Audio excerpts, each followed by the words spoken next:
ने हमें ज्वाइन किया है। अस्सलाम वालेकुम सेनेटर साहब, thank you so much for joining us. सबसे पहले तो आपका एक कमेंट हम लेना चाहते हैं। सलमान अकरम राजा की फॉर्म 33 पार्टी जाहिर करने की दरख्वास्त मुस्तरद कर दी गई है, इस पे आप क्या कहेंगे? जी बहुत बहुत शुक्रिया। ये पहली इलेक्शन ट्रांसमिशन है आई थिंक जिसमें मैं हिस्सा ले रहा हूँ, तो और मुझे दावत देने का बहुत बहुत शुक्रिया। वेलकम। देखें जी, इस पर कुछ बात ऑलरेडी हो चुकी है, मैं कुछ बातें नहीं हुई वो मैं अर्ज़ कर देता हूँ। ये बात से तो इनकार नहीं है कि पीटीआई को अब उसके इंतखाबी निशान से महरूम कर दिया गया, लेकिन सलमान अकरम राजा साहब ने जो प्ली ली है वो ये है कि निशान से महरूम करना जो है एक पार्टी को, एक जमात के वजूद को जो है वो ख़त्म नहीं करता, उसको तहलील नहीं कर देता। वो पार्टी तो फिर भी वहीं की वहीं है, और अगर कोई पार्टी का एलानिया कैंडिडेट है जिसका एक ही का है मुसद्दिका, एक बाकायदा लिस्ट है जो कि वेबसाइट पे भी है और अदरवाइज भी है मुसद्दिका, तो उसको जो है आप इससे महरूम नहीं कर सकते हक से। ना उस पार्टी को उस हक से महरूम कर सकते हैं, ना उस उम्मीदवार को उस हक से महरूम कर सकते हैं कि अपने आप को उस पार्टी से मंसूब करे, भले उसका जो है सिंबल या इंतखाबी निशान छीन लिया गया है। अब उसमें बिल्कुल ठीक बताया गया कि एक रूल है जो कहता है कि जी आप उसी पार्टी को ज्वाइन कर सकते हैं रिटर्न कैंडिडेट बनने के बाद जिसका सिंबल हो। उस रूल की लीगैलिटी को चैलेंज किया था सलमान अकरम राजा ने दो हवालों से, कि वो रूल अज खुद जो है वो इलेक्शन एक्ट, क्योंकि वो इलेक्शन एक्ट के मातहत है, वो इलेक्शन एक्ट से मुतसादिम है। तो वो पहली बात तो ये थी, और दूसरी बात जो उन्होंने प्ली ली हुई थी वो ये थी कि ये रूल आइन से भी मुतसादिम है,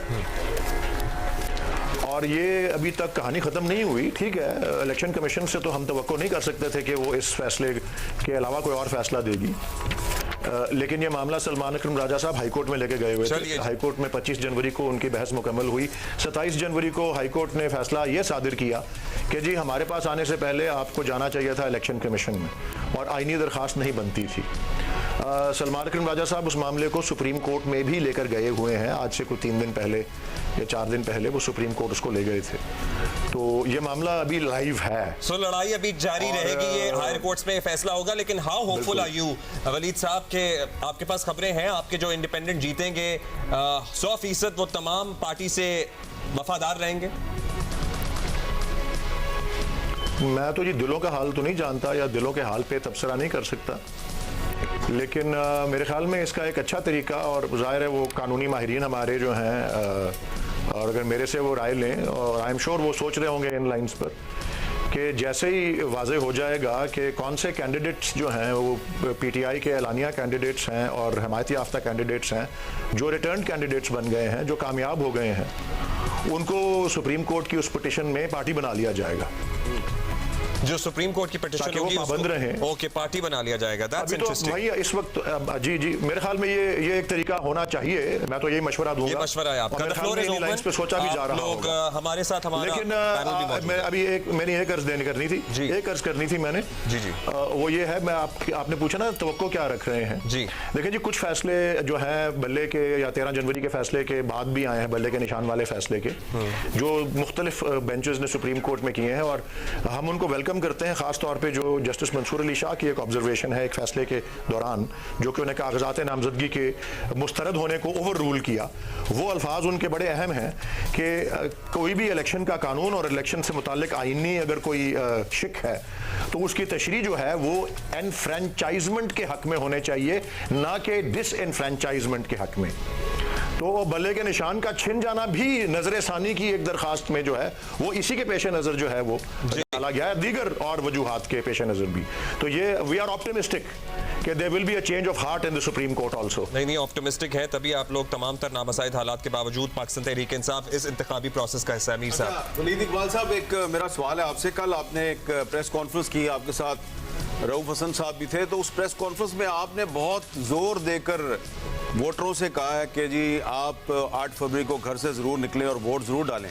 यही बात मरियम नवाज शरीफ साहबा भी कह रही हैं, और यही बात जो है वो बिलावल भुट्टो जरदारी भी कह रहे हैं कि जी 8 फरवरी को घर से ज़रूर निकलें।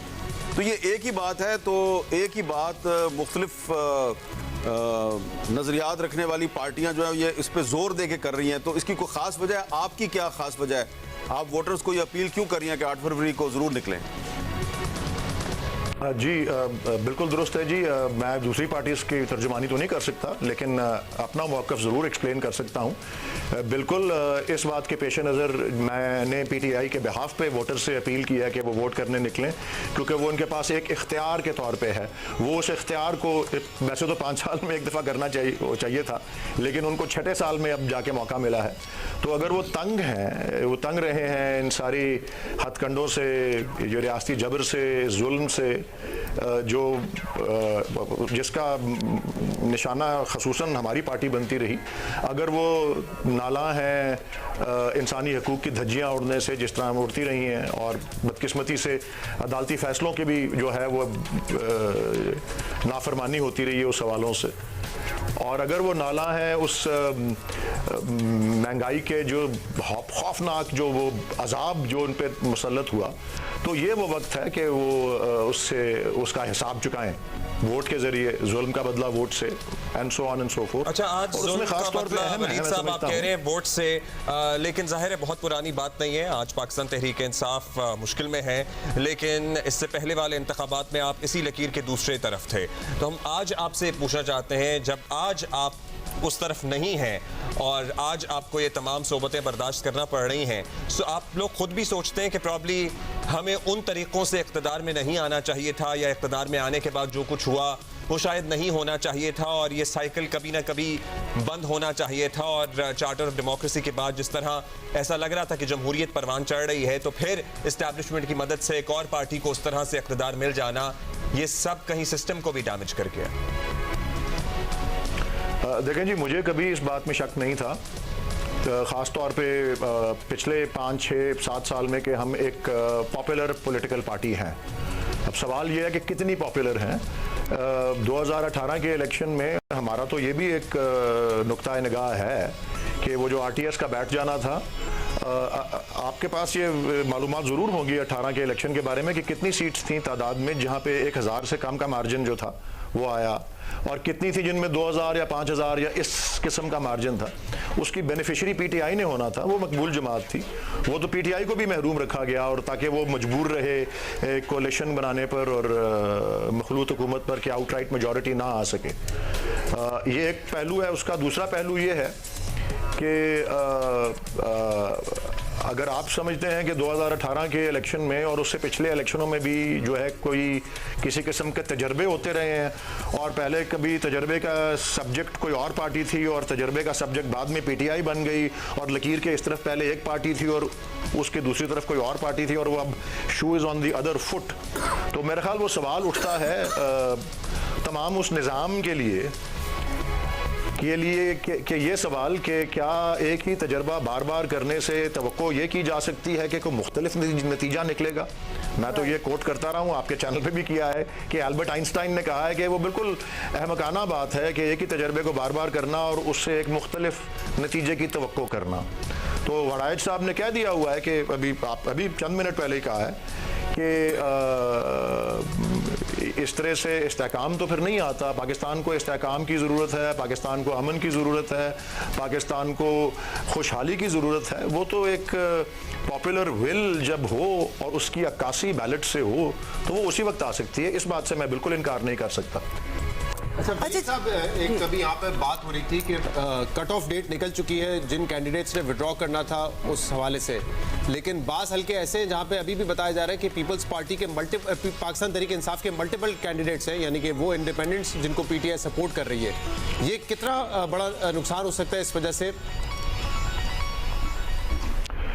देखें जी, चैलेंजेस तो बहुत से हैं। जब से ख़ास तौर पे जब से वो इंतखाबी निशान से महरूम किया गया पाकिस्तान तहरीक इंसाफ को, और वो भी एक हाइपर टेक्निकलिटी जिसके नतीजे में एक पार्टी को इतनी डिसएडवांटेज पे डाला गया, और दूसरा एक इतने बड़े वोट बैंक को, पाकिस्तान की वोटिंग पॉपुलेशन के इतने बड़े हिस्से को भी इसका असर जो है वो तो उनको एक तरह से महरूम करने के मुतरादिफ होता है। ये हम उस फैसले से पहले भी ये कह रहे थे, लेकिन बहरहाल हमें तो जो ट्रेनिंग है वो तो फाइट पुट अप करने की है जमहूरी और आइनी तरीके से, और मैं समझता हूं कि हर उम्मीदवार और जहां जहां वो हैं जो वाकई हिमायत याफ्ता हैं वो अपने अपने तरीके से कम्युनिकेट कर रहे हैं और वोटर्स को खुद से भी इस बात का अंदाज़ा है कि असल कैंडिडेट कौन है। नेशनल असेंबली में तो काफ़ी वाज़ेह पिक्चर है कैंडिडेट्स के हवाले से, थोड़ा सा इबाम प्रोविंशियल असेंबली कैंडिडेट्स का आ जाता है, लेकिन असल में वोटर्स को पता होता है कि किसी पार्टी का हिमायत याफ्ता कैंडिडेट ठीक, कौन और है। उसके लिए आपके माजी में भी सपोर्टर रहा है काम भी और कर रहे हैं। सेनेटर वलीद, आप हमारे साथ ही रहे हैं, इधर आपको रोकेंगे, हमने ब्रेक भी लेनी है और साथ ही हम ECP को भी इनवाइट कर रहे हैं। हमारा फोरम इज ओपन, तो आप अगर बात करना चाहते हैं इस फैसले के हवाले से प्लीज। कुछ ही देर में सेनेटर मुसद्दिक मलिक भी हमें ज्वाइन करेंगे।